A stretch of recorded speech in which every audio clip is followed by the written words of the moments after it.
Thank you.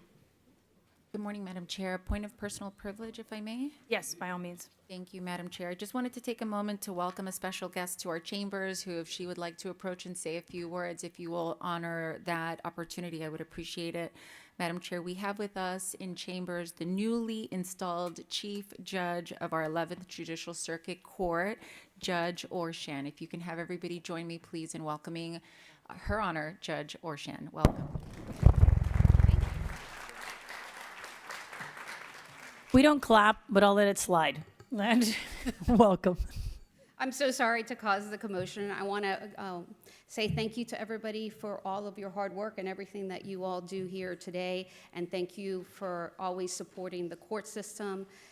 We are here to support you all and to support all of the citizens of Miami-Dade County. And we have some exciting projects that I'm going to be bringing to the commission in the next couple of months. So thank you for always supporting our court system. And it's a pleasure to be here and support all of you. Thank you. Thank you. Thank you. All right, Mr. Attorney. With that, would you like to open the reasonable opportunity for the public to be heard? I have 2 cards. You may.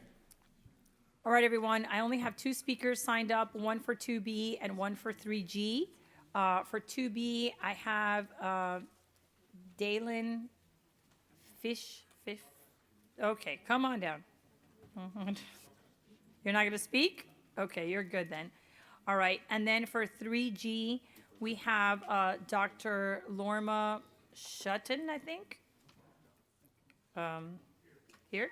Okay. Okay, so that's a public hearing. Okay.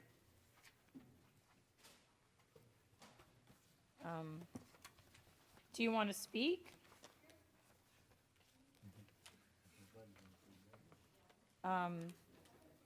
That's a presentation. I would tell you to wait until the end when we do the presentation.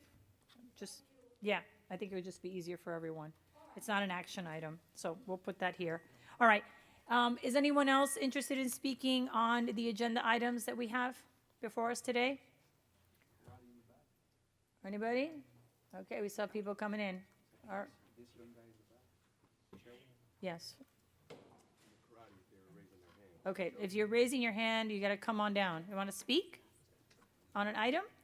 You're good? Just saying hi? Okay. With that, we have going once, going twice. All right. We'll close the reasonable opportunity for the public to be heard, and we will set the agenda, Mr. Attorney. Madam Chair, the items for this committee's consideration are those listed in the final printed agenda and the changes memo, including the additions of items 3G through 3L, as well as the addition of item 3D substitute. We also wanted to note that for item 3D, Commissioner Higgins has removed her sponsorship of that item, and for item 2D, the sponsor has requested a deferral for no date certain. With that, a motion to set the agenda is in order. So moved. Second. All those in favor say aye. Aye. All right. Is there any items that you all want to pull? Yes? Thank you, Madam Chair. I'd like to pull 2C and 3A. Okay. Commissioner Gonzalez? Madam Chair, I'd like to add 3D. 3D. Commissioner Steinberg? It's not so much for pulling, it's more to make a statement that we have had 6 add-ons that we just got last night. I know, I was going to say it, yes. Yeah. And, you know, I luckily, my staff was here early and they could go through it, and I was able to be briefed on it, but the public doesn't have the same opportunity to do so when we add it, so I just ask that we try to be more mindful of that and make sure that these things are added timely. Thank you. I was going to recommend, I always say that the add-ons have to be read one by one, just because, again, the public doesn't know, so I was going to pull all the add-ons. I will say that it is not the chairman's fault. I was specifically told that is not the case, that they were submitted late to him. So I also had to rush yesterday to approve them. So once again, we hope that everyone understands the deadlines in a timely manner. As commissioners, we are held to them unless we can give a good reason. So if we can just pull all the add-ons and we'll go through them one by one. And to that, we'll add 2C, 3A, and 3D, correct? Anything else? All right, hearing nothing else. Can I have a motion for the remainder of the agenda? So moved by Steinberg, a second? Second. Second by Cohen-Higgins. All in favor, say aye. Aye. Any against? All right, Mr. Attorney.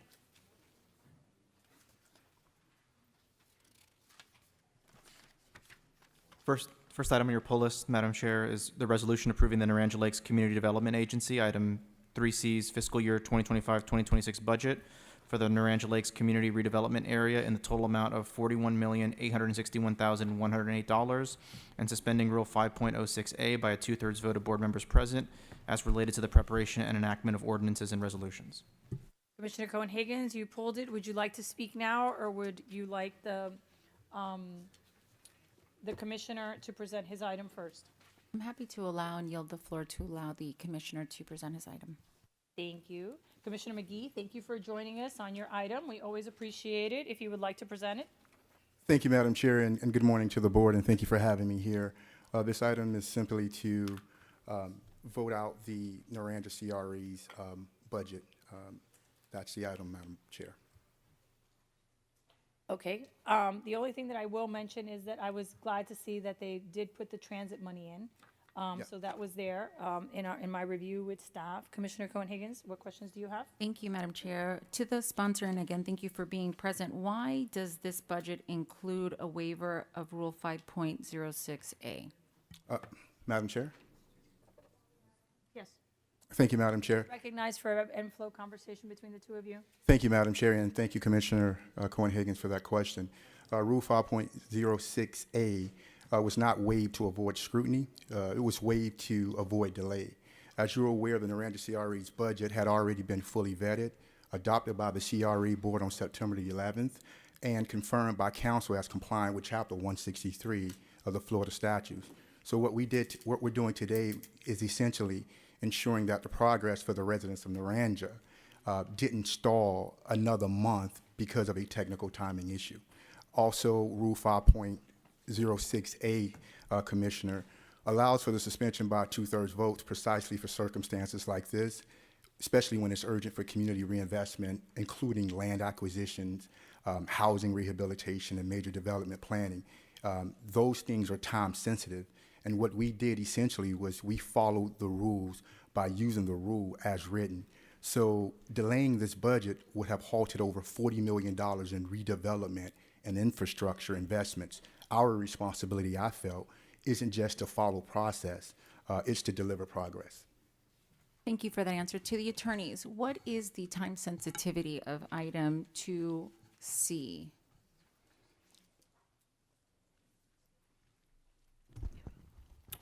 If the board does not approve the budget, then the CRA would not be able to expend monies pursuant to this budget. So it's set forth in their interlocal agreement that they have to get the board's final approval in order to proceed. So it would just delay their ability to expend monies in the coming year. And when was the last time that we approved the Naranja Lakes CRA budget? Because if my memory serves me correctly, we very recently approved the previous fiscal year's budget for the Naranja Lakes CRA. Do you recall when we approved the previous budget? I believe it was earlier this year. I don't have the exact date, but it was the 2024-25 budget. This is 25-26. And that was certainly less than a year ago. This is now October. It was within the last 6 months. Would you agree?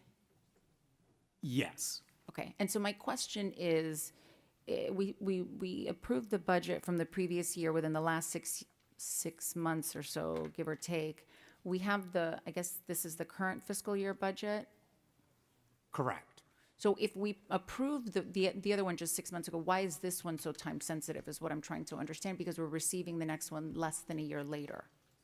I don't think I can answer that question. I understand that the executive director and their lawyer are here. I can answer that, Madam I can answer it. Chair. Sure. I mean, the only thing that I would say to this is, I know the last budgets were very, very late because they were held up. Yep. I don't think that the fact that they were late should incentivize us to do that again. But I'm happy to hear from the executive director or the maker. Thank you, Madam Chair. And Commissioner Cohen-Higgins, that you brought up a great point as it relates to timing. As you're aware, you held that item. You were the person, the attorney, not the attorney, but the commissioner that placed a hold on the Aranja Lake CRE's budget. Because of that hold, it delayed them in implementing their projects according to their plan. About time that item got to us, it was already considered late when in fact they had abided by all rules.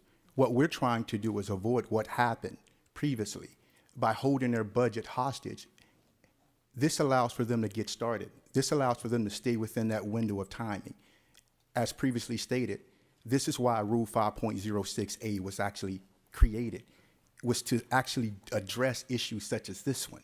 And so I don't want to have to rush them months down the road because we're not going to be able to discuss a budget because a commissioner has a hold on it. I simply want to see reinvestment in a community that has high crime rate, that has a reduced reinvestment by developers, and I want to see kids have a future. And so if that requires me using Rule 5.06A to ensure that those things happen, I think we are well within the rule, and not only well within the rule, but we are doing it and setting an example of how we can have progress while at the same time clarity. Thank you for that, Commissioner McGee.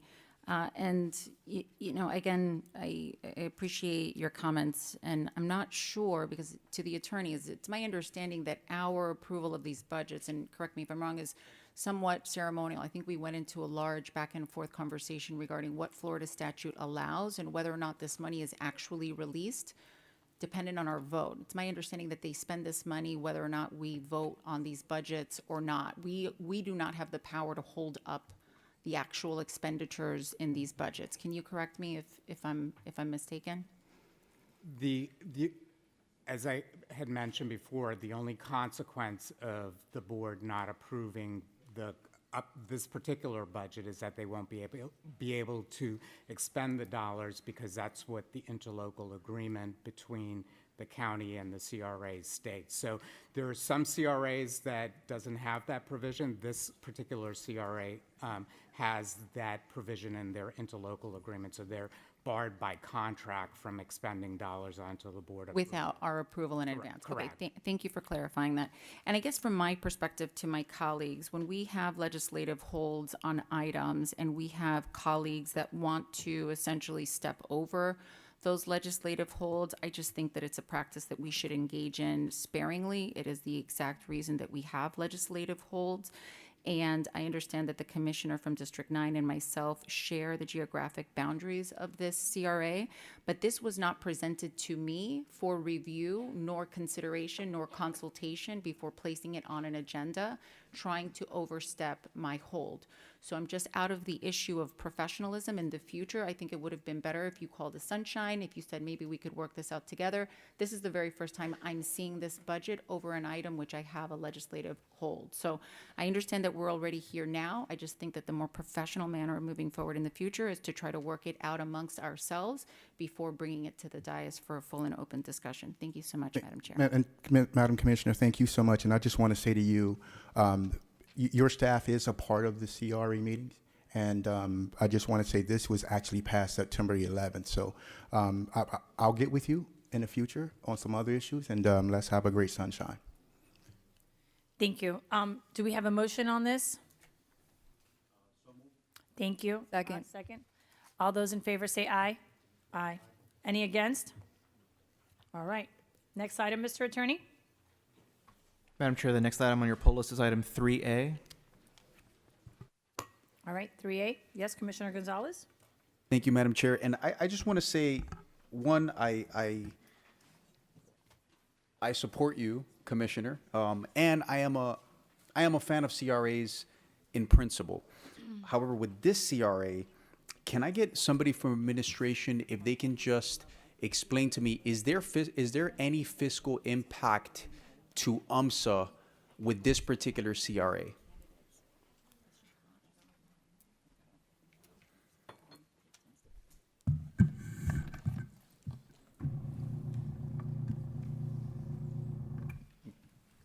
the chair. Yes, Good morning. recognized. Good morning, Madam Chairman, Commissioners. George Fernandez, Office of Management and Budget. Commissioner Gonzalez, to your point, yes, this is an UMSA CRA, so there would be an impact eventually on UMSA. Do you know what the dollar amount for that, of that impact would be? Yes, sir, I do. Based on the estimates that we have today, revenues from 25 to 2034, the impact to UMSA would be approximately $700,000. And so I'm not against CRAs. I love CRAs because they help to keep the money within the community and build up the community. But in my district and other districts throughout the county, there are some commissioners that have 100% UMSA. So just for purposes of that, I'm not going to be able to support you on this one. But for the most part, I like CRAs. Thank you. Does anyone else have any issues with this? I have some issues. Commissioner, my issue with this is that it includes Golden Glades and the FDOT properties. And I don't understand why that's being included in a CRA since it doesn't pay taxes. I understand that sometimes when we draft CRAs, we want to capture all of it. But Golden Glades is particularly important to SFRTA and Tri-Rail and to FDOT.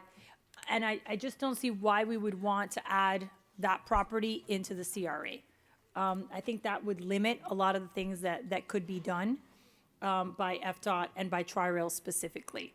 So that would be my only issue. If I'm happy to support it if you can take out the Golden Glades FDOT piece of it is my only issue with it. There's a lot of things happening with SFRTA and FDOT, and it would just create one more issue for us if this was included in the CRA. So that's my only comment. Does anyone have any other questions on this? Commissioner Bastian, do you want to respond to those? Thank you. You're so much. recognized. Thank you so much, Madam Chair. Chair and colleagues, thank you for the opportunity to speak on this important item. CRAs, as authorized by state statute, play a vital role in addressing some of the most persistent challenges in our communities, namely the elimination of slum and blight. At their best, CRAs drive meaningful investments in local businesses, upgrade critical infrastructure, and beautify neighborhoods, as you know. And thank you for indicating you do support CRA, Commissioner Gonzalez. Over the past 2 years, I've been deeply engaged in efforts to remove slum and blight throughout District 2. And in this work has required strong partnerships, and CRAs have been and will continue to be an essential part of that mission. This item today represents a significant step for Northwest 7th Avenue, for the Northwest 7th Avenue CRA. And there it has reaffirmed its commitment, the CRA, to eliminate slum and blight, and now seeks to expand its boundaries in order to serve more businesses, residents, particularly in pockets, Commissioner Regalado, of poverty that have historically been left behind. This proposed expansion was carefully considered during the recent budget renegotiations. I had productive conversations with the mayor's office to ensure that moving forward with this initiative would not negatively impact our ability to maintain a balanced budget. I wish to thank the administration for their collaboration in making sure that we do what's right for our communities while remaining fiscally responsible. My office has also maintained close communication with the CRA and its director, and the director is here, to clearly articulate our vision for a more equitable and prosperous District 2. I'm pleased to report that the agency shares this vision and prepared to act on it. This expansion aligns with the best interests of the people and businesses in District 2, and I believe it will serve as a catalyst for long overdue revitalization in areas that need it most, and we know that District 2 does. I respectfully urge my colleagues to support these items so we can continue the work of uplifting all corners of our community. Now, pertaining to your question, Commissioner Regalado, this expansion was looked at very critically. And then all the businesses and houses, including in that expansion, was well thought of. Well thought of. And then these areas that are in question are areas that have not been developed, that there haven't been any investments at all. And then it is a chance, there's a chance, with my involvement, with the commitment of the CRA. I met with the director. They are passionate about moving forward and then making sure that these areas are looked at and then that they thrive. And I truly will support this decision today, this motion today. So, I mean, what I'm asking for is and I get it, these things take a lot of planning and they take a lot of time. What I'm saying is, I don't agree with the inclusion of the Golden Glades multimobile and the FDOT properties. Those are government properties that are transit properties. There's no, you know, these CRAs have the tendency to take government properties that don't pay taxes, and then that limits what we could do with them. I can tell you that as a member of SFRTA, we are in negotiations with FDOT over a series of things, including these properties. So I cannot support it if it has that piece in it. So I get it. These things take a long time. I understand it. But that particular property makes it impossible for me to support it. If you carve it out and you take out the Golden Glades Intermobile, you know, and the FDOT property, which you're not getting any taxes for anyway, I'm happy to support the expansion area. But that one really does complicate the work that we're doing with SFRTA. So that's, again, Commissioner Cohen-Higgins. Thank you, Madam Chair, and thank you, Commissioner Bastian, for being here. My voting record on CRA expansions have been pretty consistent, and I am not adverse to CRAs. I'm actually working on an item. I think CRAs are important, and the work that they do is important. My issue more lies in having unelected individuals govern boards with large sums of tax dollars that our residents didn't put them there to manage. So for example, the CRA item that we just passed is $41 million, and that is a budget being managed by people that were not elected by our residents to manage a budget that is larger than a number of the municipal cities in Miami-Dade County. That is what I have issue with. And so expanding the reach of CRAs, irrespective of the great work that they do, I fundamentally have a value-driven issue with them, and so I can't be supportive of the item. But again, it's nothing against the efforts nor the work that they do, but rather a value-driven issue that I have that I'm actually working on legislation to try to address so that I can actually support these moving forward in the future. But I can't support the item for those reasons today. Thank you, Madam Chair. Thank you. Commissioner Steinberg? Commissioner Bastian, are you willing to carve out and amend your motion or the item to remove those properties as was mentioned beforehand by Commissioner Regalado? I'm sorry, can you repeat what you said? I didn't get an answer if you were going to take that as a friendly amendment to carve out the FDOT properties in the Golden Glades Exchange Yes. area. You are? Okay. Okay. All right, Commissioner Milian?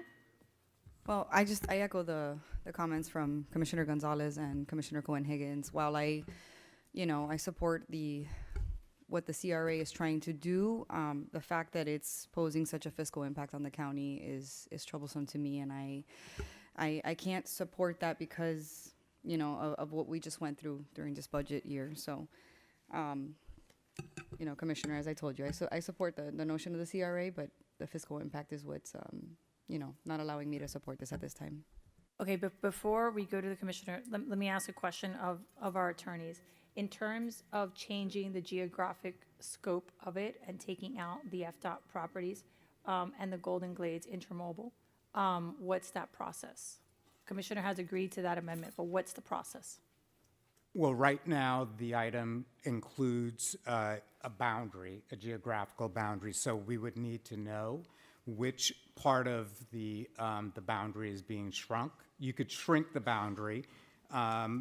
What I have here, if you look on, let me see here, MDC, Page 3.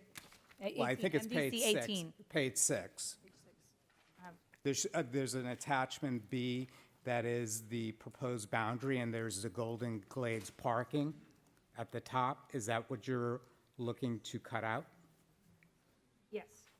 So it would be down, I don't know if the FDOT properties go down to connect, it looks like Connector Road and US 441. Right. So the boundaries would start at the north at Connect Road US 441 and continue on as described in the item.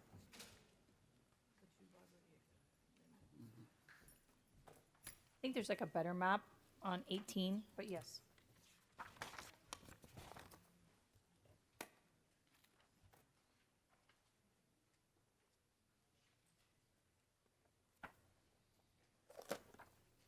All right, so, right now, Commissioner Bastian, I'm happy to, yeah, Commissioner Steinberg? So you're talking about expansion area 1, to be specific. Yeah, if you can see it more clearly on 18, it has expansion area 1, which is the Golden Glades Multimodal Transportation Facility. That's like the parking lot and all the adjacent land that's owned by FDOT. Yeah, I see it. I just And the other don't know map, what- I'm just saying it's easier to see on this map because it's bigger than Right. the other map, that's all. Right. The only thing is that I need to know what the north end is. So that, I'm assuming that you're going to do a straight cut across that X's out the Golden Glades modal transportation facility. So is that Connect Road? I think we would need to know that, and maybe staff can help us to figure out what that road is for us to amend the item to only include that. Okay, is anyone from Transit? Transit would probably know. Do you guys know? Stacy? Yeah, but Stacy's gonna have to put on her FDOT hat now. I remember the road.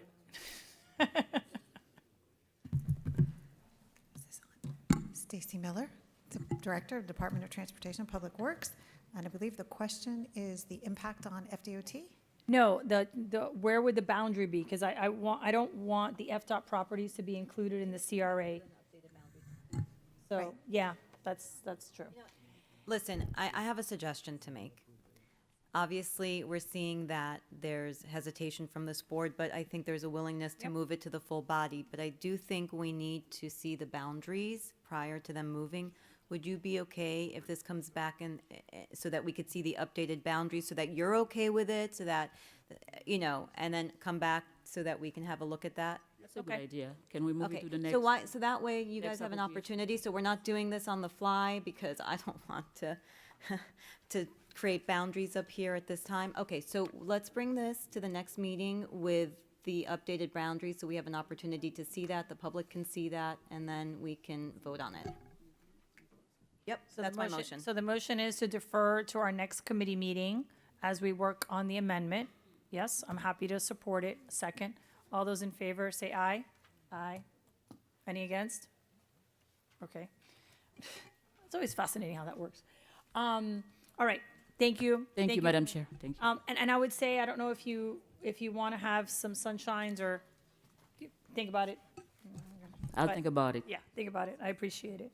All right, Mr. Attorney, next one. 3D substitute.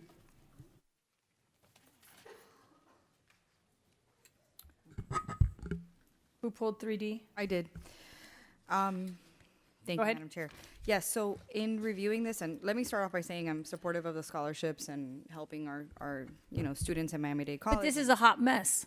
Yeah, we all agree. Everyone thought the same thing when we saw the item. This is a hot Yeah. mess. Yeah, yeah. Trying to say I'm not supportive of Miami-Dade College, but this program was launched in 2023, and now is when we're ratifying or have this agreement before us. Can we get some background on this item and why it took so long to come to the board?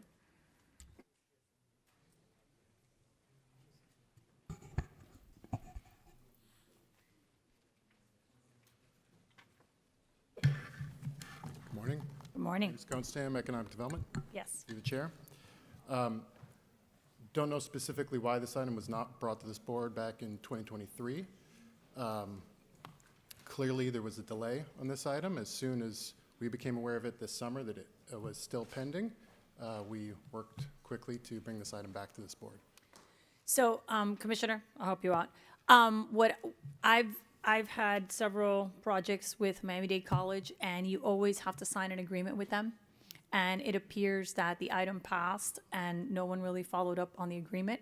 So it was kind of moved forward, and then somebody raised their hand and said, "Oh, by the way, we don't have an agreement."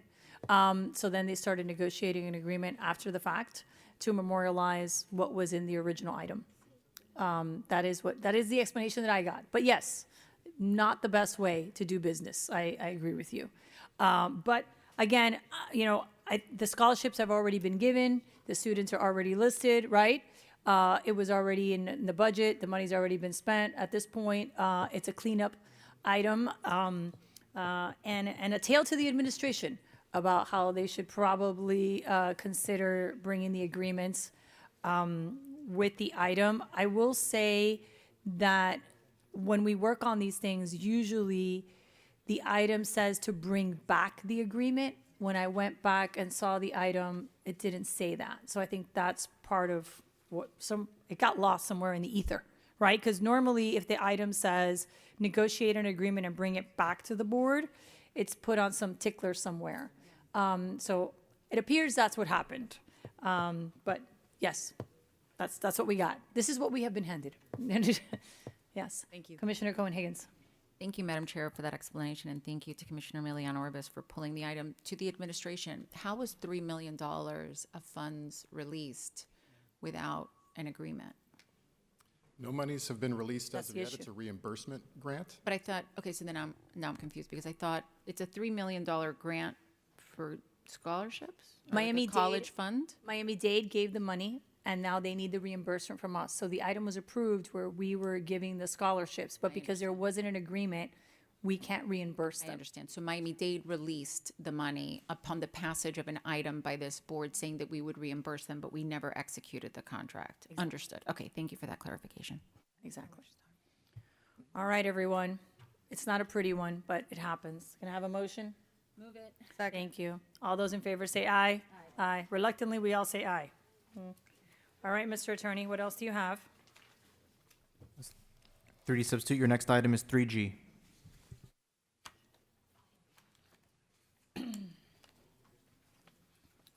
All right. 3G, any questions? These are the add-ons, right? Okay, we'll go through this as quickly as possible. All right, do we have any questions on 3G? If not, can I have a motion? No one's crazy about the. I know. This is the issue with them. All right, I'm gonna move it. Can I have a second? Are we not taking them all together, the 3Gs? I mean, we can take them all together. My issue is I want to make sure that everyone's had the opportunity to look them over. I saw them because I had to approve them in order to put them on the agenda. And I know that the chairman saw them because he had to approve them late yesterday. You mentioned that your staff had the opportunity to review them. I just don't like passing them without everyone getting an opportunity to look at them. So I'm happy to pass them all together if everyone is comfortable with it. I think so, because we're not reading the titles separately, it's just. Okay, all right. If Chair- everyone's comfortable with that, I'm happy to do it. If you want, we could have on each item, staff come up and give you a brief, couple minutes, if that would help. I mean, does everyone need that? If you reviewed the items, then we'll move them. But let me know. Yes, Commissioner Cohen-Higgins? Madam Chair, I recall not long ago, when this happened previously, you established essentially a rule in your committee. And I think that the items should be, even if briefly, articulated to us on the record so that we feel comfortable on what we're voting on, if that's okay with my colleagues. I agree with that. All right, come on up. 3G. We have someone, Yeah. Good morning. Everybody else, line up. For your items. Yeah. Good morning. morning, Commissioners. Vicki Millette, Executive Director of the Miami-Dade County Homeless Trust. This is ratifying an RFA that we issued. We do this RFA every 3 years. It's 1 year with 2 one-year options to renew.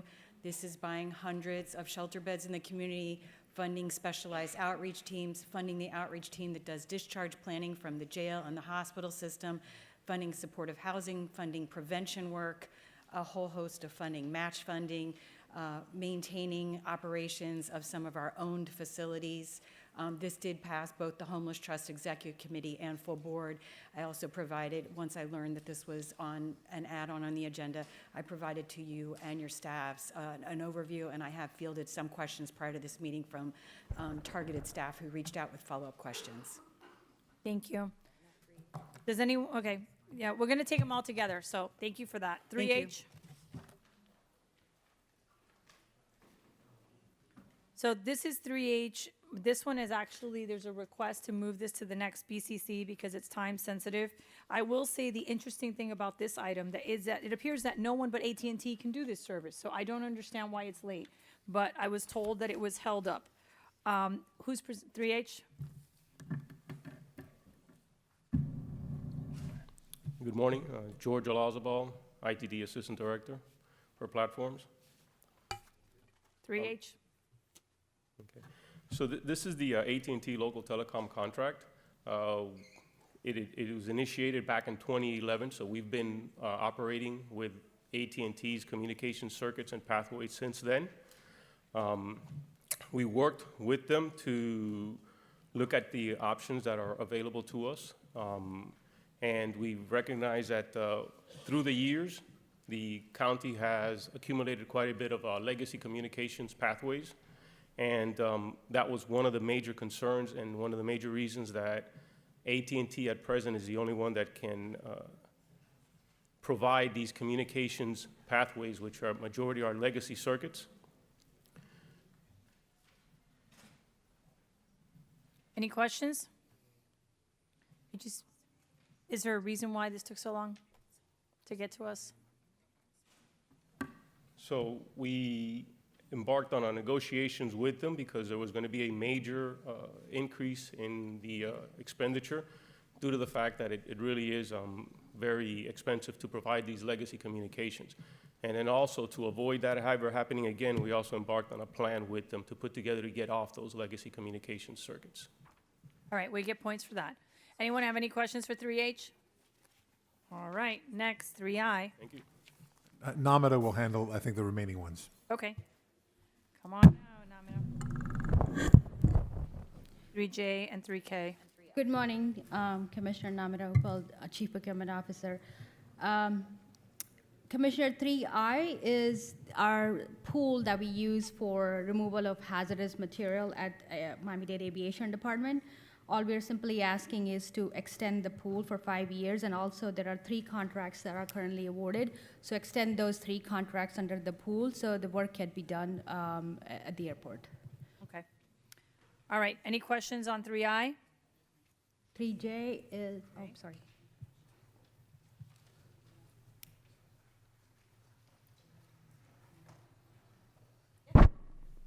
Okay.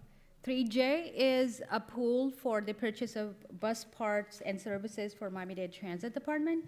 We're asking, a lot of times we come to the board for the extension of existing pools. However, in this one, we came to the board for a new pool. The reason being, the current pool had certain limitations, so we think that opening up the pool will qualify more vendors. And we're asking for $216 million for an 80-year term. As you know, the age of the parts are getting expensive, services are getting expensive. So this will allow Transit Department to continue maintaining their buses and continue buying parts on a competitive basis. Okay. Commissioner Steinberg, you're recognized. I have a question on this one. Namita, for this particular one, what was the original existing pool? The original one was for $110 million for a 5-year and 6 months. Okay, and that expires? It expired December 31st. Okay. And so this is the pool for the 8-year term? Yes. And it's only up to that amount, right? Doesn't necessarily mean you would be spending that amount? That is correct. And all the other projects will be done via competitive process? Under this pool, yes. I don't love it, but, because it was added on and it's such a large number, but I'll have to sit down with you ahead of BCC. Absolutely, Commissioner. We'll be happy to. Thank you. Namita, my only questions on this one is, unfortunately, in my past life as a school board member, I dealt with a lot of buses. And it's true, they get very expensive to fix them. And at some point, it makes more sense to sell them and buy new ones. I know that that is not the case with the electric ones. I know that that's a different, that's a whole different thing. But with the diesel ones, I know that there is still a market for that. So my only request, and we could talk about it another time, is I just want to make sure that there is a conversation about when it gets too expensive to fix them. Now, if the reason that we're doing it is because there's a manufacturing delay or something, like that's a situation at Tri-Rail, we just keep fixing them because it takes 5 years to build a train. So it's actually cheaper and faster to just fix it. I don't know if that's the case. But I think in terms of their lifespan, it would be good to know when the ROI just doesn't work. And I think that for future, it would be helpful to the board if this pool was broken down into electric versus non-electric, because I think those are two very different categories. And I drive an electric car. I love my Fiat. However, the life of them and the maintenance of them is very, very different from everything else. So I think that would help us in the future when we look at that inventory. All right? Anyone have any other questions on this? Okay, next one.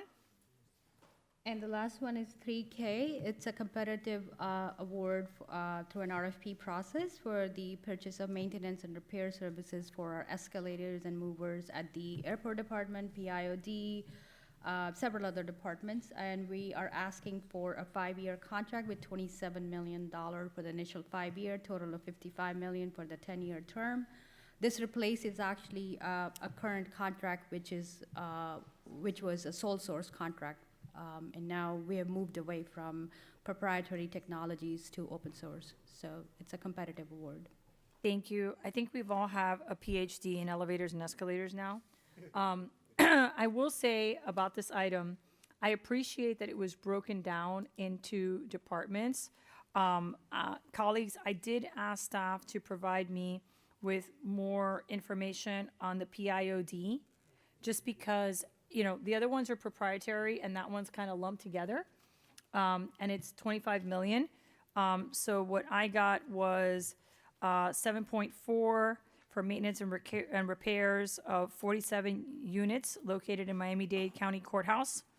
That's 9 units in the Miami-Dade County Courthouse, 18 units at the Gersten Building, 12 units at the Lawson Thompson Center, and 3 units at the Miami-Dade State Attorney's Office. There's also 1 unit at elections, 1 unit at data processing, and 3 units at Joseph Caleb. And the remainder of the allocation, which is 17.6 million, is 37 units at CIIP, which are the Gersten Building, the Lawson. It mentions the same buildings again. So I just think, Namita, for future, even if you have to drop it as a footnote, I think it would help us so that way we know, because of the size of the allocation, where is it going? And obviously, this is all budgeted. It's still early in the year. We're still within our budget lines. But I'm all for giving you flexibility so you can do this quicker. I just think it's important for the board to know where exactly the capital improvements are going so that we can keep track of those buildings and the cost of those. Moving forward, colleagues, I don't know what to tell you. I think we should just build ramps for everything, given what we've learned. With that, can I have a motion to move all of these? I'll move it, Madam Chair. Thank you. And obviously, we'll include, we also have a request to move 3C to the next BCC meeting. So we'll take that up. But we have a motion. Can we have a second for all the late add-ons? All those in favor say aye. Madam Chair? Aye. Yes. Does that include item 3L? Yes. Oh, my item. Oh, they didn't bring it up. Yes. 3L. By the way, I did not submit late. But that's a story for another day. 3L. This is Dateline Intermobile. Yes, Stacy. Again, Stacy Miller, Director, Department of Transportation and Public Works. 3L is associated with a supplemental agreement for Dadeland South. This is approximately $6.9 million and 264 non-compensable days. This is associated with added scope of work associated with that particular location, including new bus charging stations. We have had to make some modifications to the physical location of where BRT service will be provided. It's also an escalator replacement. Elevators, yes. Other additional modifications to the physical layout in the area, some drainage improvements, and CCTV. Any questions? Madam Chair? And to the director, this is, these funds are coming from a bond program, correct? I believe, pardon me just a second, I believe these funds are through PTP. PTP. So there's no impact to the general fund? No, sir. Thank you, Madam Chair. All right, everyone. So we have a motion and a second. All those in favor say aye. Aye. All right. Okay, Mr. Attorney, we're also going to move 3C. Is everyone okay with moving 3C? JC has requested that to the next BCC. Can I have a motion? Madam Good. Chair, I Yes. believe that the sponsoring commissioner of the Naranja Lake CRA item would like that moved to the full board on October 18th as well. So if we can add that to the motion. Okay, appreciate that. Okay, those two then. And also a 3G, I believe, for the I next. mentioned 3G, right. And 3H, right? 3H also had to be moved up? Yes? I can read the list. Yes, read the list. That would clarify. just be easier for everyone. Sure. It's items 2C, 3C, 3G, and 3H. Okay, all right. Everyone okay with that? Yes? Okay. Do we need a motion on that, or we just request? Just a request. Just a request. Okay, wonderful. And with that, we go to our presentation, Mr. Attorney? Last item on your agenda is 1E1. Okay. Madam Chairwoman? Yes. If I may, quickly, this is not on our agenda, but I don't know if it's a personal privilege or it's more of a question to the administration before we get into the presentation. Madam Chair, I asked our attorneys and our administration regarding the $21 million of the FIFA funding for the events coming next year, what the reporting requirements were on that, because we just passed a budget and I wanted to know whether or not there were any built-in reporting requirements on those dollars, considering the amount of money and the consternation that was associated with it. And I was presented with a copy of the agreement that was signed that's dated September 23rd, 2025. And it's a rather dense agreement, 15 pages, single space, back and front, but there is a provision in the agreement on page 3 that requires them, and Chief, you can correct me if I'm wrong, to bring back the first quarterly report to this board on October 31st, 2025, with a very, very detailed report itemizing the money that they are fundraising and the money that they are expending, including the $21 million of taxpayer dollars. So the question to the attorneys is that something that needs to be memorialized by legislation to make sure that it hits an agenda in the October 31st, 2025 timeframe, because that's going to be after our October 18th hearing? Or is that something that's going to be automatically placed on an agenda by way of this agreement being executed? I mean, we're obviously planning on preparing the report. I was just chatting with David. Whether or not it's on an agenda, I mean, that's fine. We have no, administration doesn't object to that. Either way, we would be circulating a report, whether it would be off agenda or as part of an agenda. That's however you all want to proceed. So, and I'm glad that I'm bringing this up, because often, as we saw with the Miami-Dade College issue, we sign agreements and then they get tucked into a drawer and nobody ever really pays attention to them again. So provision C on page 3 of the agreement says, on a quarterly basis during the term of the agreement, GMSC shall provide performance reports to the Board of County Commissioners and the county mayor or county mayor's designee on the fundraising efforts, and that the first should be due on October 31st. When it says to the Board of County Commissioners and the mayor or the mayor's designee, it doesn't say that it has to be on an agenda, but to me, that indicates that it should be circulated to us on an agenda. So do you have an objection to providing us with quarterly reports on an agenda regarding the way that that $21 million and all money that's being fundraised towards that effort? Absolutely not. Thank you so much. So it will be, if it's October 31st, then presumably by our first November hearing, we'll have some sort of a detailed report on, okay, thank you, Commissioner Election Steinberg. day. On November 4th, we'll have an item on our agenda itemizing expenditures and fundraising efforts of this organization, Yes, and every quarter thereafter, yes? absolutely. Thank you so much. Madam Chair. Thank you, Madam Chair. Yes, Commissioner. And thank you so much for bringing that up. I mean, I think it's brilliant. I want to propose that perhaps maybe we motion for a report so that it can come to the dais and we can all examine it. So the issue that we have with having motions at committee is we don't know if someone has a hold. So that's. To the county attorney's office, can you That's- clarify if somebody has a hold Yeah, on whether? that's the issue that we get into with the motions from here. And you can request an item and then they bring it back to the next committee. And that way, if there is a hold, it's dispensed of, right? Yes, Or ma'am. they come back and say that. Yes, Madam Chair, but respectfully, if we didn't do it, then we wouldn't meet that deadline. So to the county attorney's office, can you clarify No. whether there's a hold? Is there a hold on bringing back a report? Is there a hold on a motion to bring back a report detailing, as the contract states, what is being done with the FIFA funds? Before you answer that, so I'm happy to let him answer it, but my point is, we have a process where we request legislation and we move legislation. You can request legislation from this dais Yes. as a committee or as an individual, but we cannot vote on it voice-wise the way that we do at the BCC. It's not the same. So the pocket items that we do at the BCC are one thing, right? And that's allowed by the chair. But at committee, there is different rules in terms of notice. So we can request that, and it can Yeah. come back to the next committee if you want. But to your point, I mean, the BCC is in November, right? So if you want it to go to November, I mean, staff has said that they're okay with it. So it's your call. We can request an item and have it be a committee item that comes back to this committee and then goes to the next BCC. You could do it that way. You could We could bring it up personally- at BCC. You can bring it up at PCC as a pocket item if no 140 rules it, right? But the other option is you can independently request it, and But then to he the can county- tell you if there is a hold or not. To the county attorney's office, is there a hold? We would have to examine whether or not there's a hold, but I believe the chairwoman, Madam Regalado, you articulated all the options that are before this particular committee at this time.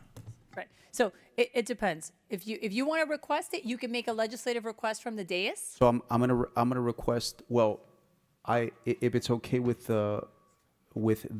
Commissioner Cohen Higgins. I mean, you brought it up, so I'll let you take lead on the hold if you want. If not, I'll request a hold. Thank you, Commissioner Gonzalez. I'm happy to, you can have the hold. I'm happy to co-sponsor it with you. I think our goals are entirely aligned. What I do not want is September 2026 to come and we have no idea where that money went or how it was spent. And I know that the contract requires quarterly reporting, but I wanted it placed on agenda so that we can see it and so that the public can see it on a regular and an ongoing basis.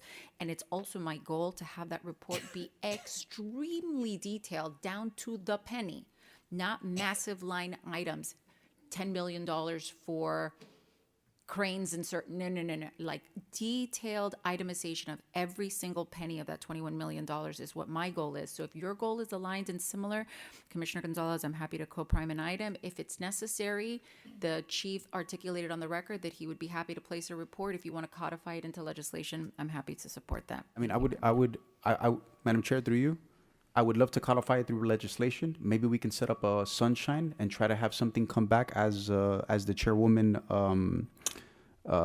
indicated to the next committee and try to have that codified by, I guess, the November BCC.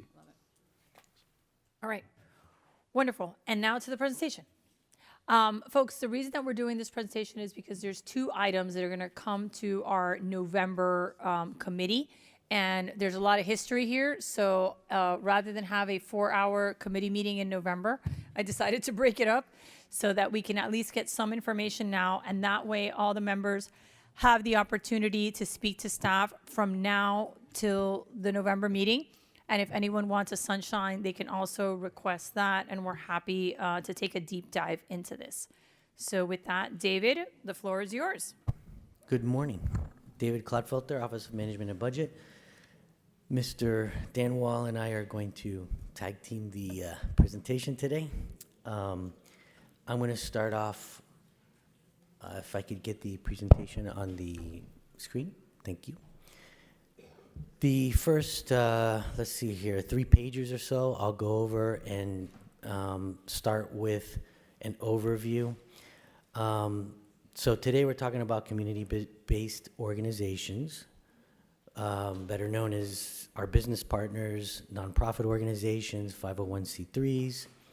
Dan and I are going to give you what today's universe looks like with county funding. And also, Dan's going to focus on the historical background, how we got here, and go into more depth related to the Health and Human Service solicitation data, which we refer to as the competitive CBO pot, which is managed and maintained by the Office of Management and Budget.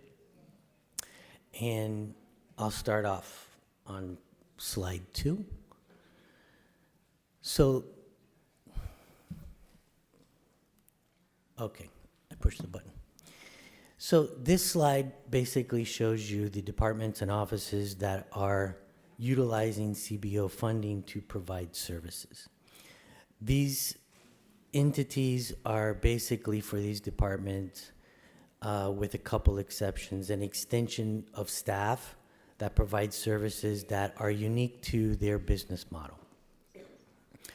With the exception, as I mentioned, the Health and Human Services pot that OMB manages, that programming since, and Dan will give you, for many years, we've managed that program. We also have, which I will explain, which started about 3 years ago, some additional allocations in OMB, but for the most part, I'll give you a couple charts that give you the dollar amounts and the number of allocations for each one of these departments. And department staff is available here today at committee if you have any questions for them specifically as to what services are provided for them. Slide 3.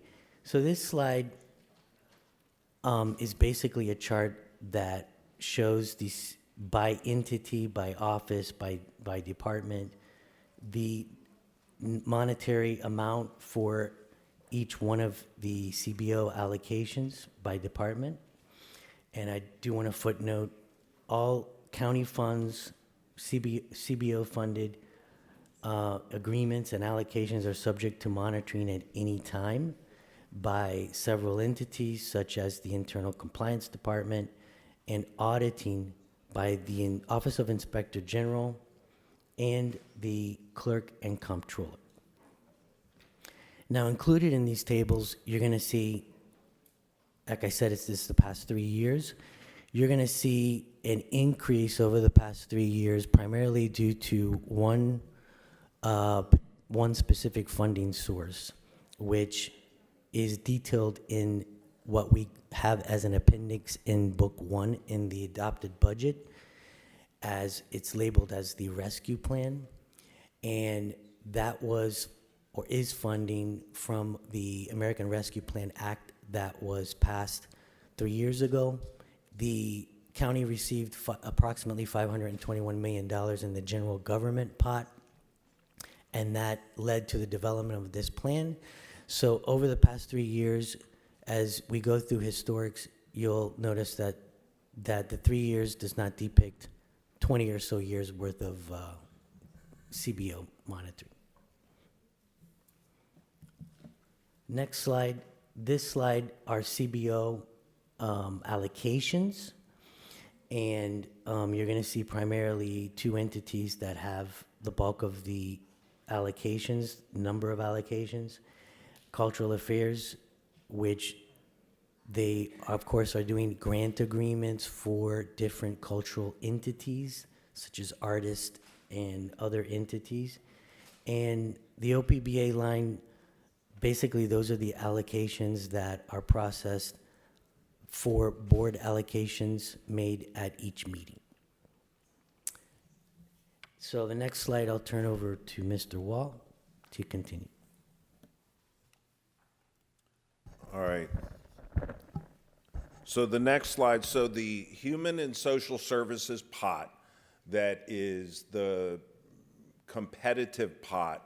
Sometimes recently during the budget process, people referred to it as legacy CBOs. That pot is managed by the Division of Grants Coordination within OMB.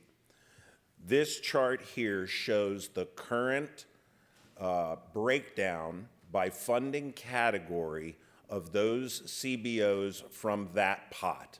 You might also recognize that pot by the list of recurring CBOs that are included in the budget process documents each year, okay? I recognize those boxes are rather small, but just know that anti-violence is the 2% slice at the very top, and then basic needs to the right, children, adults, and disabilities, and it goes around clockwise, okay? All of the contracts managed by Grants Coordination and OMB have detailed grant agreements, undergo annual site visit monitorings, are generally governed by IO 3-15, either as a requirement or as something that we elect to do going forward with the current year, for example, which also requires an annual CBO report card presented to the board on an annual basis. And a majority of these CBOs have allocations, some of which may have been continued for many years, but were the result of a competitive process. It is important to note, however, there are a smaller number that may be added by the board during the budget process from year to year, but the vast majority are the result of a competitive process. The next slide. Can you go back one more slide real quick? Mm-hmm. Okay. So when you look at basic needs, are you going to break that down in the next one? Did I get ahead of myself? Basic needs, I can provide a detailed breakdown as follow-up with you. Basic needs does include things like bulk food distributions. Okay. So we will break that down specifically on the very next slide, but there are some other elements in basic needs also. Thank you. Okay, so the next slide is that breakdown of food.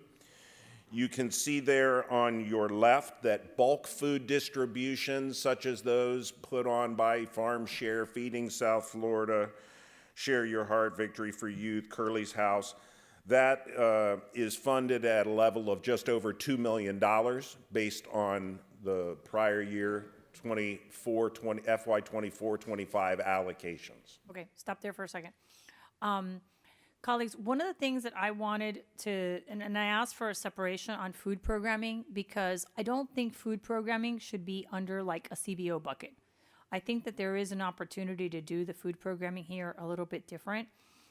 Specifically in my district, I have a lot of food banks that run very well and that we support. But one of the issues that food banks have is they don't have transportation available all the time. So, and they usually don't have the infrastructure to deal with very complex donations. So I think that there may be an opportunity here on the bulk food program to kind of separate this and create a separate infrastructure where we organize the food banks and the food programs. And then we also will have more information on the churches and the other organizations that are conduits. Because one of the things that I found when I was doing this research was we'll have like a Farm Share or a Feeding South Florida that will then give to a church, right? And then that church, and then it shows up on our books as two things, but it's really one thing. It's just a pass through. So I think that there is an opportunity to clean this up and to come up with a structure that would actually provide resources to food banks and organization on our end for those of us who do it. And then homebound meals is another interesting aspect. That one obviously has changed over the years. And I think that's another one that could probably be organized to have better outcomes. And I think the other reason to separate these food programs from CBOs is the price points on these fluctuate a lot. As those of us who buy groceries know, right?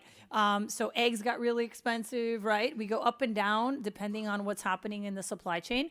So when you look at these from a budgetary perspective, they always look a little out of whack.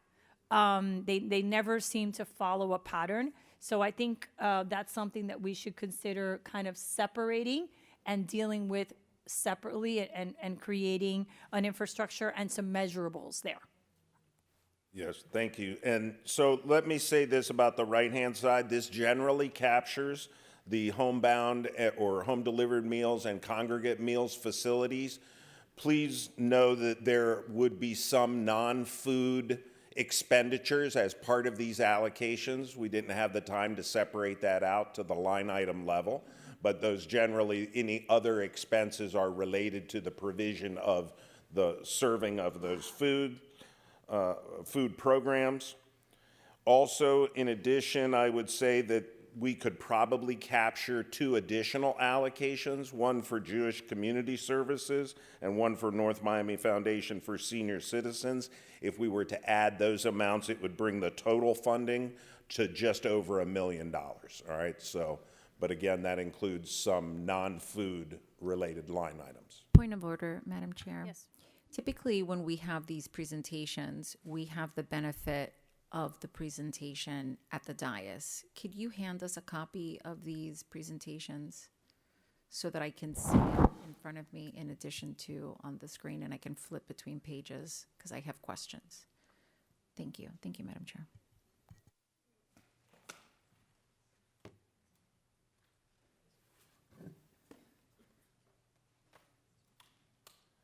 Okay, we were also, I believe they're taking care of that as we speak. We're getting you a copy as soon as possible. Thank you. So we were asked to provide some historical... Email it to us too. Yeah, you could email it to us, yeah. That's probably faster while you print it out, but yes. Probably pull it up. But continue, yes, historical overview. So we were asked to provide a historical overview of this process. So as it relates to that pot that we just talked about, and we provided the funding categories, and we pieced this information back because neither David or I were related to this program way back when. So we pieced this together based on documents available through the agenda process in the clerk's office. Prior to 97 and 98, there were 2 primary separate RFPs that were done. One done by Housing, Economic Community Development, and one done by the county's Department of Human Services, okay? They were done separately. In 97, the board approved combining those into one larger RFP or competitive solicitation, and that process in 97 was issued, and it resulted in new recommended awards that were approved by the Board of County Commissioners. In 1999, the county the board elected to go a different route and outsourced the competitive process to a newly formed independent 501c3 organization known as the Alliance for Human Services, which got its start as, if you will, a collaborative effort of 14 local funding organizations, including United Way, Children's Trust, Miami-Dade County. The concept was everyone would pool their money together. We'd have one entity do that process externally. They were successful in doing a competitive process that resulted in, I want to say, a 3-year funding cycle, okay? There was a change in management at that organization. They attempted the second process for another 3 years. That process was not successful. They came to the county with recommendations for the county's piece of that pool, and the board did not approve those contracts or those recommended awards. I will stop you there because I think this is important for the board. So my understanding, and again, I'll say, unfortunately, I used to watch these meetings while other people watch Days of Our Lives. But my understanding when this happened was that it was mirroring the Children's Trust. So the Children's Trust, you know, that conversation was happening. They have a 5-year plan, right? And the idea is they have a board, and then we name the board, right? And it's like a stakeholder, and there's a competitive process. So my understanding is that when the Alliance for Human Services first started, it had kind of that feel to it, right? I mean, if we were to compare it to what exists now, it was kind of like a Children's Trust for CBOs, correct? Kind of, sort of? Yeah, kind of, sort of. Sort of. Sort of. Obviously not, they didn't get their own revenue. They got the revenue from this board. The Children's Trust was put on the ballot, and they have their own revenue source. And they have folks that are appointed. The second funding time around, when it fell apart, the Board of County Commissioners rejected it, my understanding is, because they didn't agree with the outcomes. So what they were brought, right? The CBO list that they were brought, they did not agree with. So at that point, they kind of stepped back and said, we're not going to engage in this again. I will say this to the board, when we talk about funding for nonprofits, multi-year agreements are better because they allow them to plan more accordingly and to match that money. You really can't require matches, right? If you're just doing year by year. So just something to consider, which is why multi-year, you know, is one of the things that comes up whenever we talk about this. All right, so then Alliance for Human Services falls apart, and then what happens? In 2007, the Board of County Commissioners removed the allocation to the Alliance from the budget, and yes, they dissolved or went out of business sometime around that period of time. In 2008, the Board of County Commissioners established a new county advisory board known as the CBO Advisory Board, and they were to be responsible for recommending a new model process and funding priorities. In 2009, the board approved the Human and Social Services CBO funding process, priority areas, and percentage allocations. A process was done in 2011. Just as you said in your prior example, results from that process or recommended awards as a result of that process were brought to the board. The board did not agree with those and, in fact, rejected those new recommendations, and continuation funding of the prior or previously funded organizations was approved by the board. 2014, board directed the mayor to develop a new competitive process, come back with a final RFP that was done in 2015. 2016, the board authorized a release of an RFP for social service grants to CBOs. That process resulted in 2017. The board initially rejected the recommendations that came from that competitive process and instead awarded what we refer to as a hybrid funding model, where they basically said if you were a new organization or an existing organization that was recommended through that competitive process, you got 80% of that funding recommendation. If you were an existing CBO who competed but was not successful in gaining a funding recommendation, you received 75% of your prior level of funding. I'm going to stop you there. I'm going to stop you there because to the board, now when you look back at when our budget was originally presented and everyone asked the question, where do the percentages come from? They kind of come from this, right? So the idea was we're going to go back to 2017 and we're going to take the historical ones and give them one number and then everyone else. So I know that there was a lot of confusion like when that happened, but literally it was just the county going back to what it did in 2017. Continue. All right. And then more recently, as most commissioners here today are familiar, there were extensions approved, a new competitive process was approved. Extensions were made to allow the administration time to complete that process, and most recently, as part of the budget process, the board approved a recommendation to cancel that process, okay? And I'm about to give you some details of that process. Perfect. Before we get into that, obviously in this timeline, you'll notice then came COVID, right?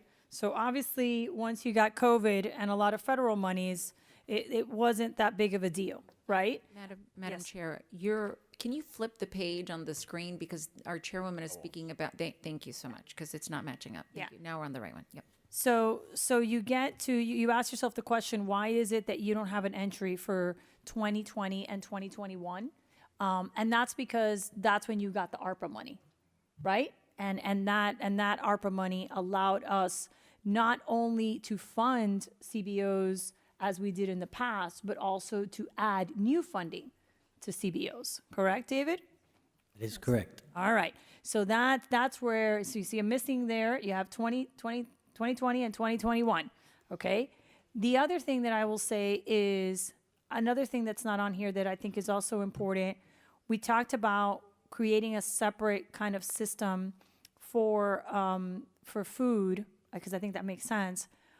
When did the Board of County Commissioners create the advisory board for mental health, which in this last budget got an executive director and a bunch of other funding? 23?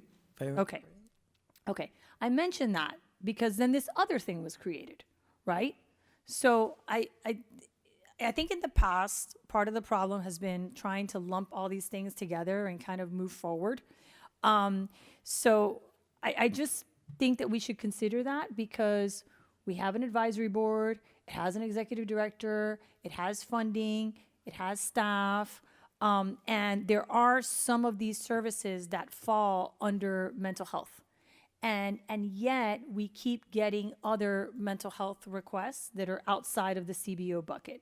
So there may be an opportunity to centralize around that. And a lot of things happen also. When did we divest ourselves from 211, David? Oh, Dandy, no. I'm sorry, I don't have the exact year, but It was when did we break? When did 211? 2017. 2017. Okay. All right. So yeah. So just, that tracks with the timeline. Yeah. So once upon a time, 211 was under the county. Then we divested ourselves of it, and now we fund it. But just things to consider also, that there may be an opportunity to consolidate some of these under the mental health, and that there's already an advisory board and there's already a bunch of stuff going on there, and we may be able to save some time and some money putting some stuff under there. All right. So now let's get to the latest process and what happened. So, thank you.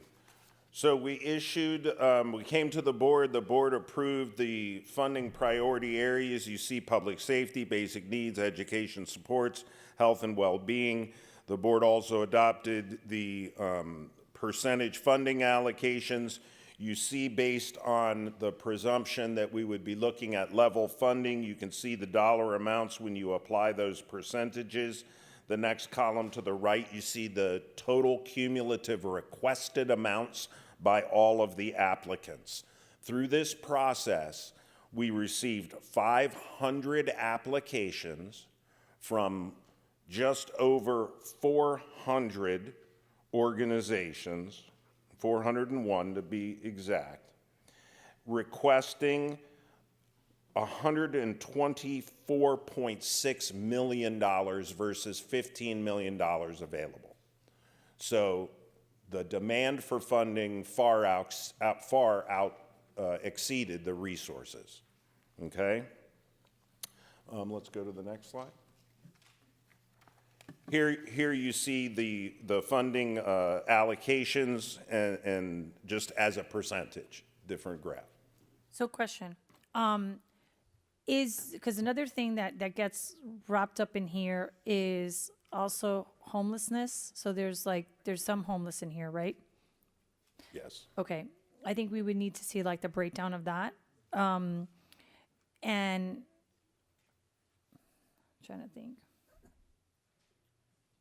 So public safety supports, can you explain to the board what that means? Going back many years, the board had two, and I believe they still exist, two county advisory boards, the Youth Crime Task Force and the Dade Miami Criminal Justice Council.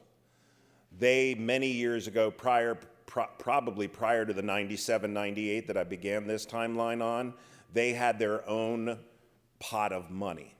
And they did their own separate competitive process, if you will. And I believe that when the JAC was created, the idea is that the JAC that would do the intake and the case management and the needs assessment would have these organizations to refer the children to or the youth to receive the services they would need. Okay. You all know how I feel about the jails and the sheriff, but just putting it out there. That's another one that I think we should talk about at some point. But I wanted, the other one, educational supports. Can you tell us a little bit about that? Educational supports is a very general mixed bag of things. It could be tutoring, after school care, computer science. It could be educational enhancements or enrichment programs, so music, things like that. It is a broad category that people could apply for.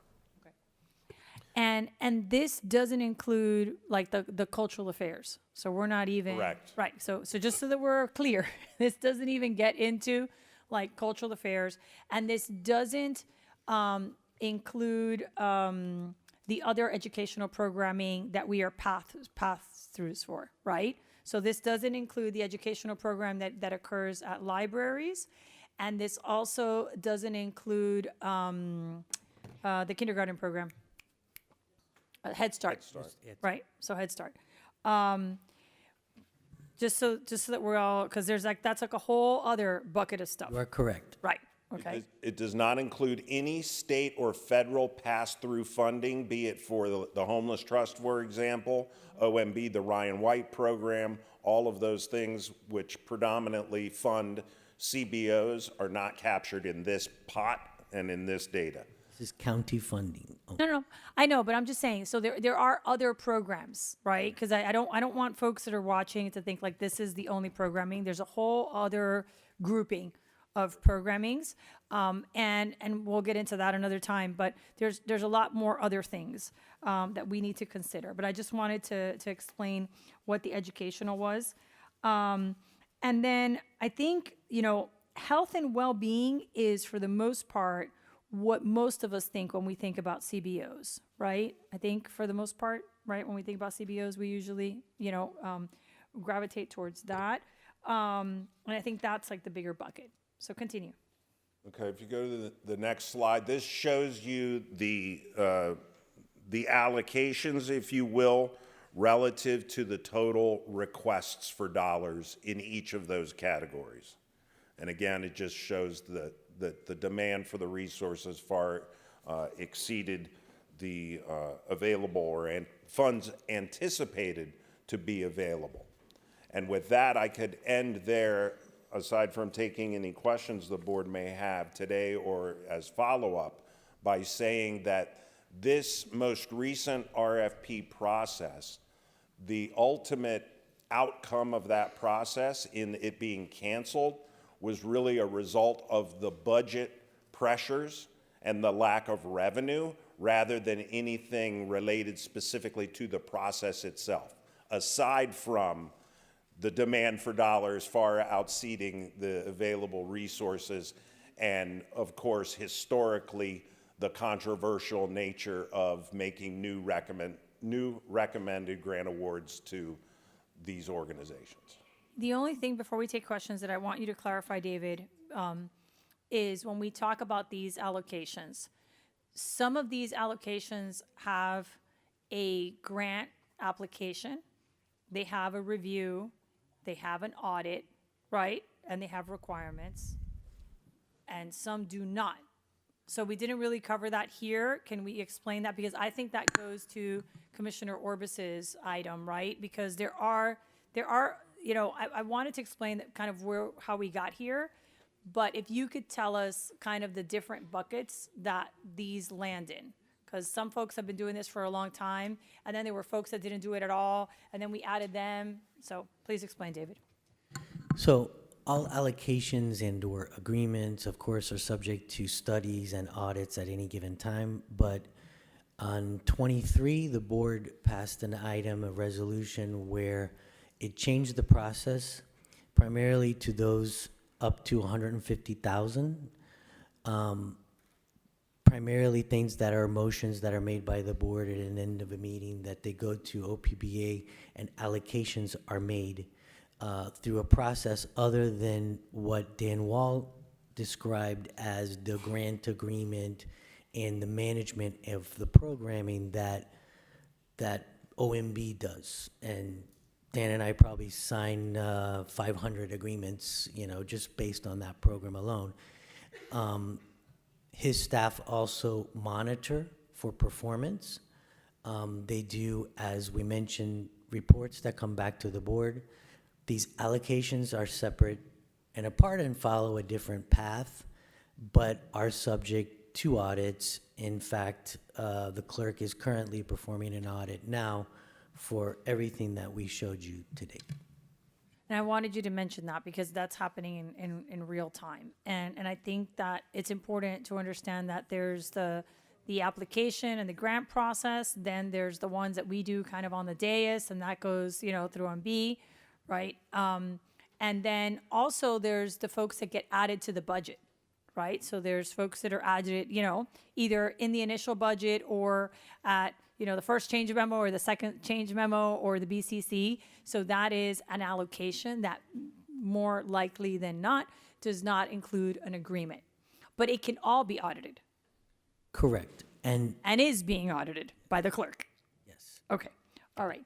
And Madam Chair, I'd be remiss if we didn't raise the issue that Cultural Affairs has a formal process as well, with applications, reviews, agreements, and some level of oversight or monitoring as it relates to those activities as well. Yeah, and that's why I didn't include cultural affairs, because I think that's a pretty clean process, and we get the item, we see it, you see how much, so I didn't want to add them into this, because I think overall I can't think of a cultural affairs allocation off the top of my head that doesn't go through the process.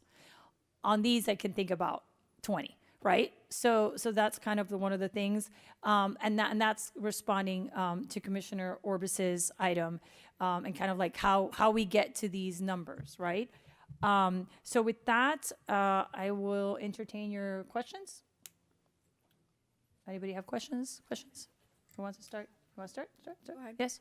Yeah, by all means. Thank you, Madam Chair. And Madam Chair, let me publicly thank you again for allowing for this discussion to happen, especially around this particular topic.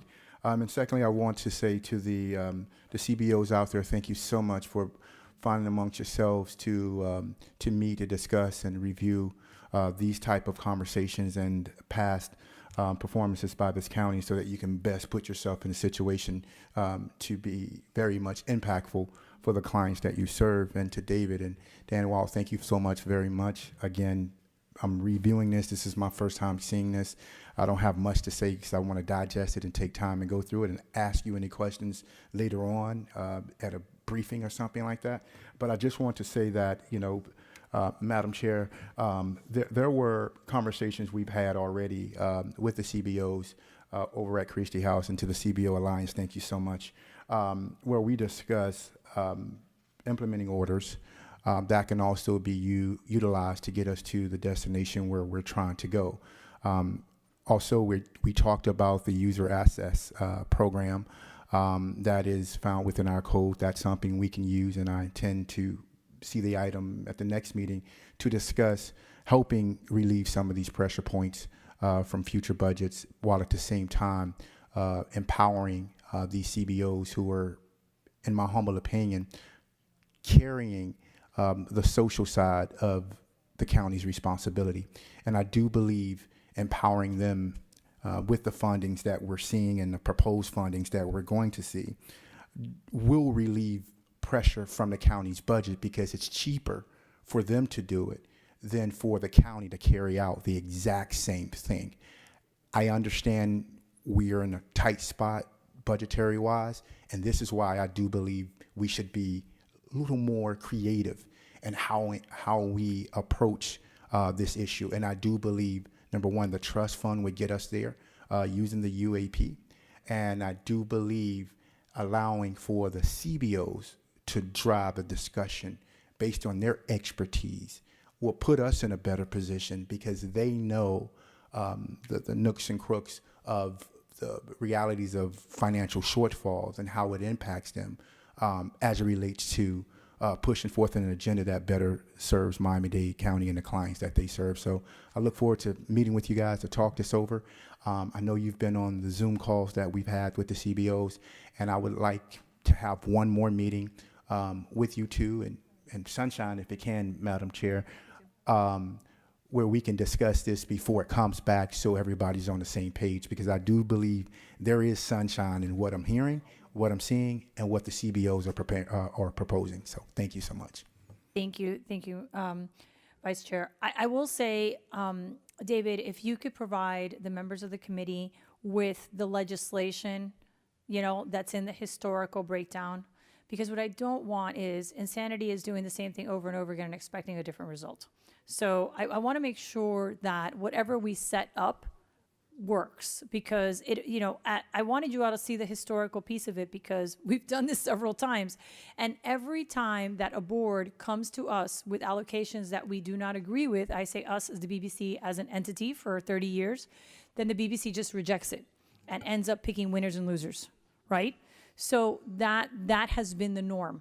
And it's over decades. It's not like just a crisis. It's something that the only time that we didn't see it is when the county was flushed with money. The minute that things get a little tight, we go right back to it. So I just want everyone to be cognizant of that. And I'm glad that you mentioned, the return on investment, Commissioner, because that's one of the things that is not in everything. So not every application has that metric. And I think the first thing we have to establish is, number one, is this a service that the county has an obligation to provide?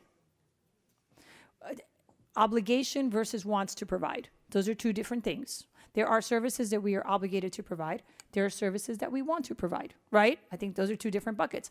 And is there really a return on investment? Is this really something that they are doing cheaper than the county?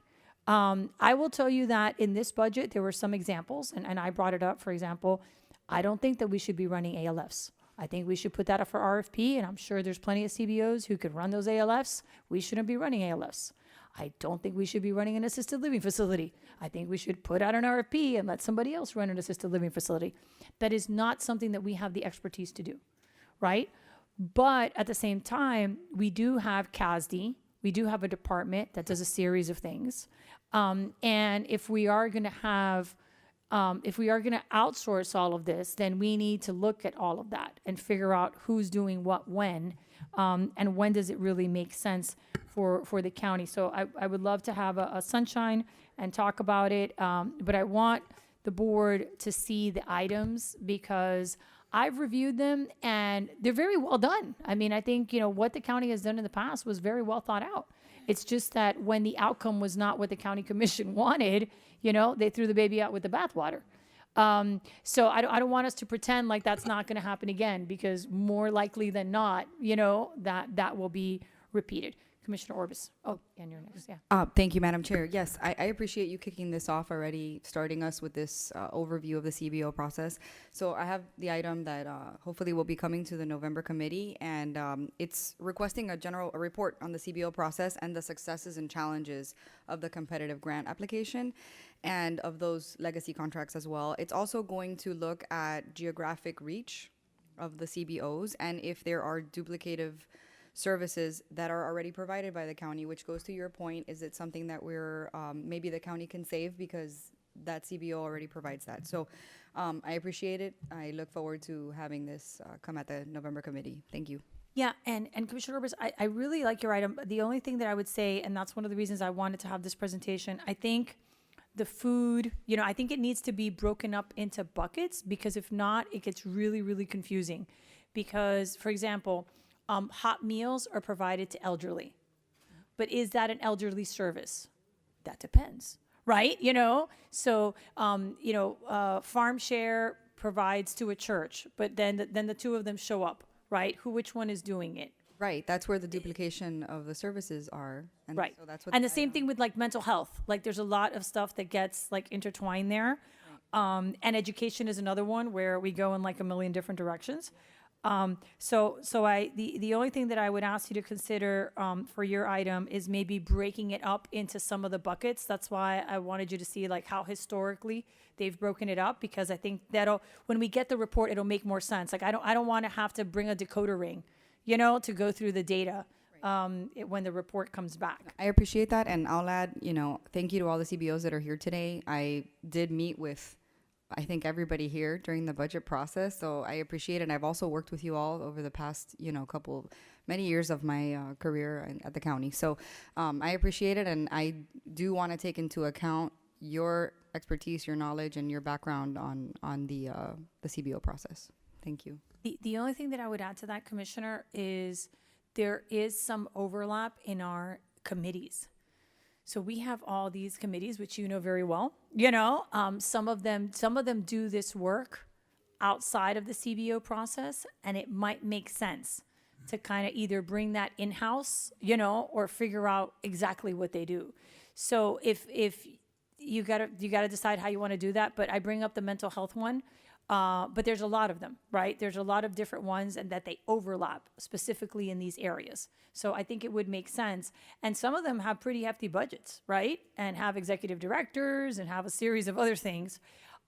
So I think if we're going to revamp this, we should look at all the different pieces. And I think there may be an opportunity there to already use an existing system, or to eliminate that if we're not going to use it, right? Because what's the purpose of this is the question if they're not participating in this process. Commissioner Cohen-Higgins.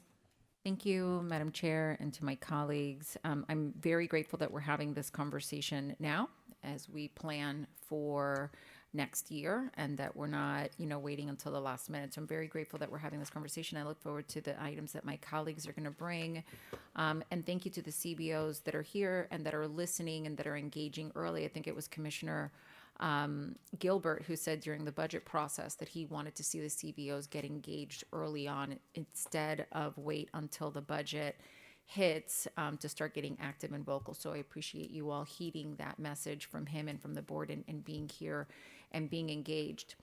I do have a few questions, and I know that this is likely going to get worked out in the near future as my colleagues bring items. But when I see $15,400,000 against $124 million ask, first, my question is that the dollar amount that we passed in last month's budget, the CBO allocation dollar amount in aggregate, setting aside cultural affairs and understanding, that was $15.5 roughly million? David? It was actually a little bit more. That's what I thought. I thought it was quite about 23 and change, if I remember correctly. Okay. Because primarily it included the legacy and others that were, one-time allocations and that were all brought to a list. Okay, so we just passed $23 million to our community-based organizations, but why isn't that reflected in this chart? Why, I guess legacy is excluded for what reason?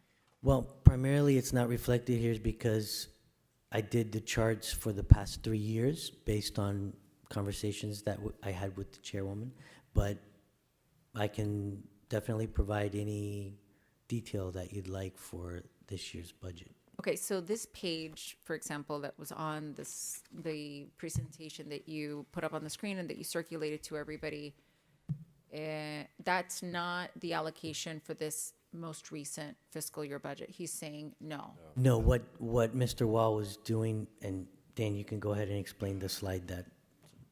That was for the competitive process. I see. That was canceled. Got it. This is just for the competitive process. Correct. Interesting.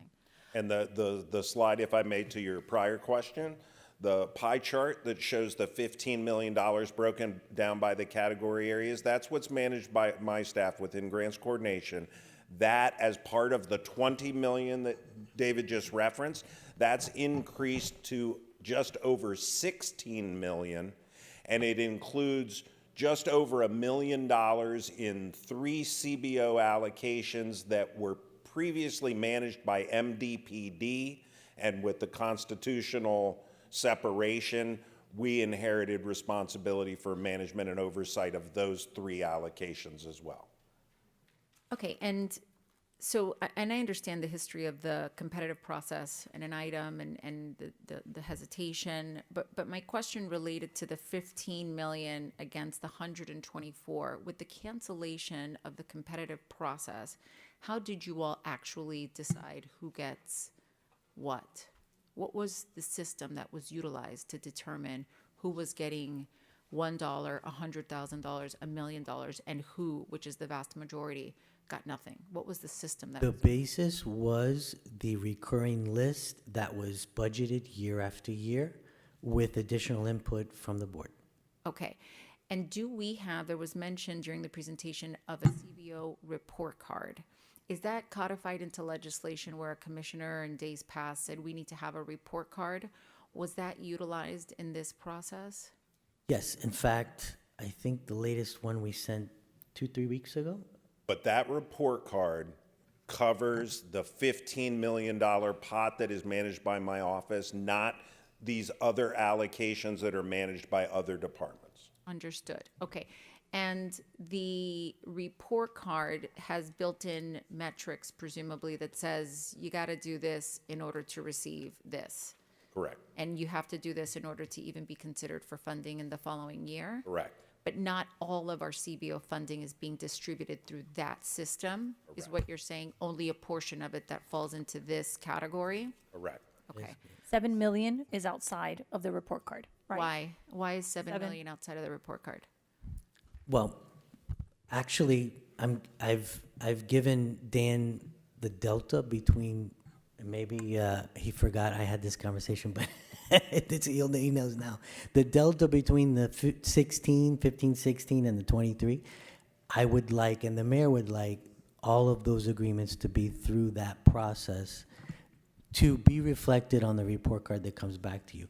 And again, this is just that health and human services piece. That's not all the others. The charts show the universe, and the universe has a lot more allocations than what Dan dove in today and what we're talking about right now. And what is the size of that universe? The size of the universe, What is the aggregate?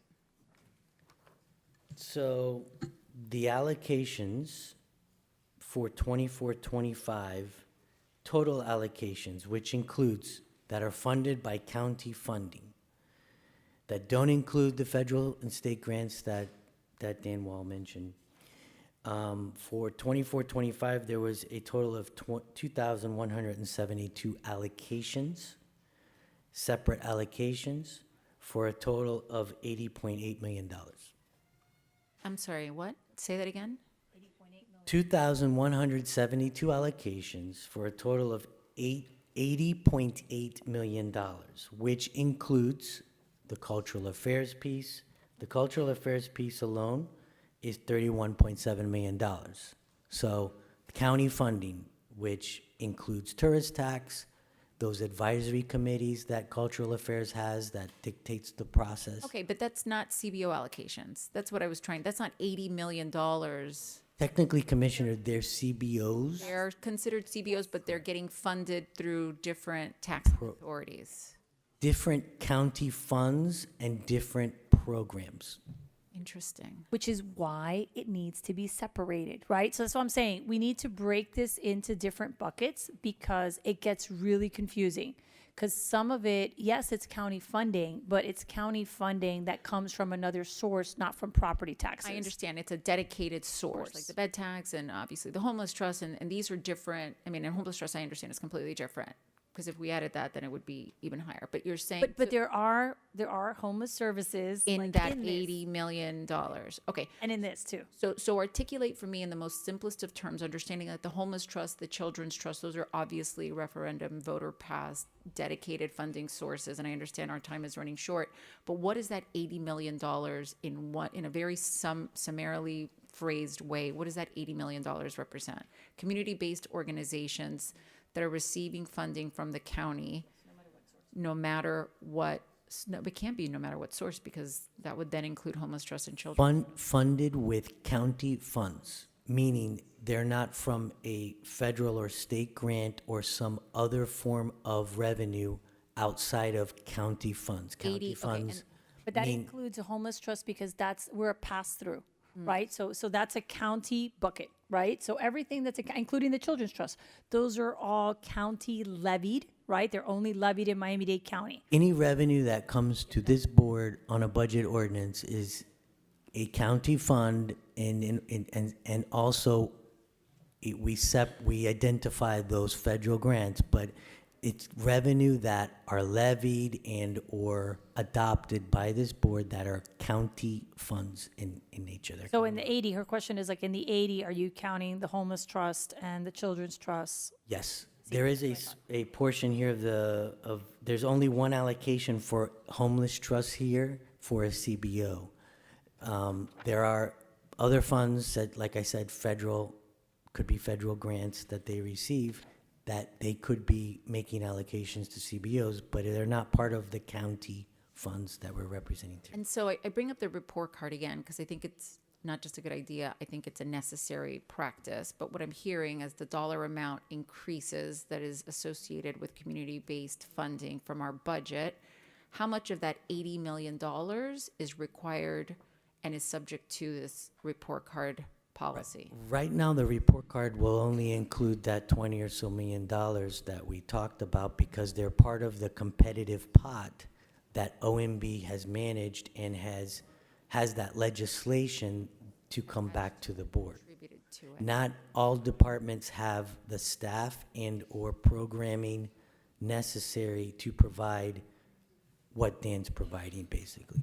And I will add, so we're saying that the 16 million is pursuant to board rule, an application system that requires a report card. After this budget, we're adding the other 7, and we're saying, we're not looking at how they got here. They may or may not have applied, but now they're gonna be included in the report card, and you're gonna manage that data. But that may not capture what we do here, at the end of our allocations, when we say, this person or that person, because that exists somewhere out in the vortex, which is why we have to look at systems. I will say the legislation that passed in 23 for everything up to 150,000, which are a large amount of allocations, but not a large amount of money that OPBA puts together and makes those payments, are subject in the legislation by review and audit by the commission auditor. So there is something mentioned, and they're all subject to any. But is it 150 like aggregate or 150 allocated? Up to 150,000 per allocation. So you could allocate it in tranches and not have, right? Yeah. Thank you, Madam Chair. This is exactly the kind of conversation that we should be having at the Appropriations Committee. I appreciate your presentation. I look forward to the items that my colleagues are going to bring and that we will potentially bring to kind of streamline this process and make your jobs easier and add a level of predictability to our community partners that are offering these services. Thank you, Madam Chair. Sure. Thank you. We're running out of time. I know we had one speaker. I don't know if that speaker still wants to speak. We have Dr. Lorna. I'm 51. I need my glasses. Lorma Shelforg. I don't know. That's the one that I have here. Yeah. I don't know. Do you want to speak or are you good? You do or you don't? Oh, okay. All right. All right. Next time. Don't worry. We're going to continue talking about it. Oh, you do want to speak. All right. Well, if you want to speak, you got to come down. You got to come down and speak. Yes. It's okay. You got to come down and speak. If you want to speak, you got to come down and speak. Really quickly, we're not taking much time on this work. We're very busy. Yes. Thank you, everyone here. You got to speak in front of the mic. There's people at home. Then we can't hear you. It has a button. You can lower it. Name and address for the record. Yes, Dr. Lorna Schufer, 7521 Northwest 3rd Avenue, Miami, Florida, Little River Historical Culture and Economic Development Corp., and here in representation and in support of our dojo, here with Sensei Garcia. And we're here because we're trying to introduce this beautiful group. And very briefly, Sensei is going to explain to you why we're here. We're here basically to introduce this dojo, which is called The House, to the county, let them know that we have exceptional samurais that represent the world straight from Miami-Dade County, and we're trying to see if we can get them to go to a competition, first time ever, to Japan, and we want the county, the commission, and the citizens to know that we need support immediately. I know this is not an appropriation funding, but at least we're being public right now. So, Sensei, would you like to say something really quick? Yes. Can you say something? Quickly, name and address. Yeah, so basically, we're going to a tournament in Japan for the first time ever, and it's never been done, and we need the funds for it. Like, if you see the kids back there with their uniforms on, they're very excited to go. They really want to go. They're very excited, and why would we take that away from them? That's why we need the funds to go and, make history. Thank you. Thank you. We appreciate your moxie. Yes. All right. Thank you for the opportunity for us to gain. Thank you. Thank you for coming down. All right. Thank you. All right. Yes? Yeah. Oh, thank you. Yes. No, go You're ahead. good? No, go ahead. Thank you, Madam Chair. Just to these wonderful young people that have been here, I don't know how much you all are looking for. You didn't make a specific What's your dollar ask? amount. Yes, but- well, basically, we just need to cover the airline and the hotel in Japan. It's a total of about, go ahead. It's a total of $30,060, around there. I hope that you will get with one of our staff or one of the commission offices. I'm not sure what district you're in, so that you can formalize your request, put it in writing, and have us review the same for our consideration. But thank you for being here, and you did a lovely job, young man at the microphone. Thank you, Madam Chair. Thank you, Madam Chairman. Thank you. And the board. Appreciate it. Thank you. Thank you, everyone. And with that, if we can have a motion to adjourn? Oh, yes? we have Really, something? really quickly, just Commissioner Orbis, is there an appetite for us to have a sunshine on your item before it comes so we can discuss that? Also, I didn't quite understand what your item was. Is it a report? It's a report? Okay. This is a report, and I'm happy to have a sunshine with you. Okay, thank you. Wonderful. Thank you, everyone. Bye-bye. All right. I'll motion to adjourn. Thank you.